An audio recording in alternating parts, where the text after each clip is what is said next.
The idea for the exhibition Portraits and Faces came from this constant recurring discussion about authenticity and identity in the art world, and especially in the context of Facebook, I thought it's kind of a funny coincidence that these two things are in kind of in a way are actually contradicting themselves, because you can obviously fake any identity you want to have on Facebook.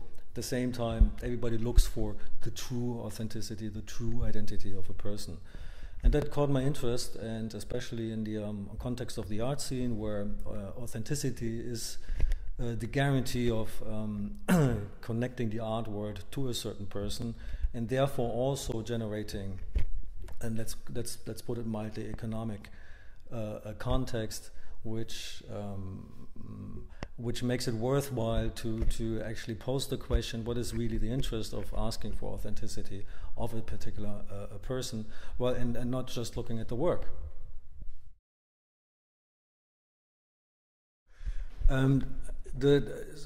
So basically, the structure for the show works in a way that there is a narrative structure which is sort of continuously guiding you through the show, but that's actually only sort of like the frame for it. You can actually take any particular work and it sort of gives you a whole individual spin-off and tells you another subtext.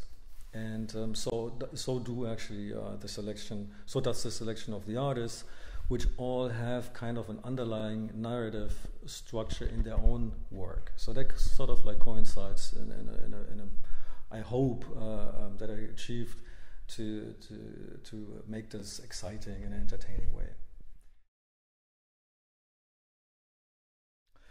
Well, I think the best show for me, or what I thought is one of the best shows here in Berlin at the moment, is Frank Stella. The collaboration of Frank Stella with Santiago Calatrava, shown in the Neue Nationalgalerie.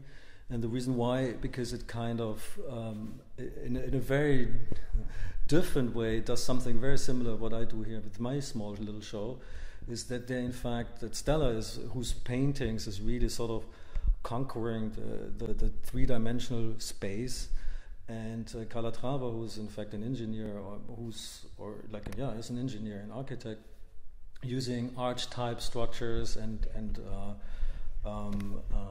bridges.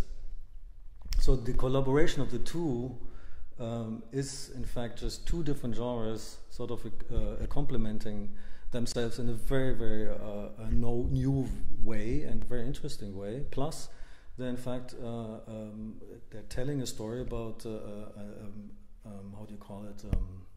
A book of Heinrich von Kleist. The book is called Michael Kohlhaas. And so basically, Frank Stella takes that book as a foundation for his storytelling. He's literally telling a story with that structure, together with Calatrava in the Neue Nationalgalerie, which is a whole different story altogether. So I think that's really one of the best things to look at.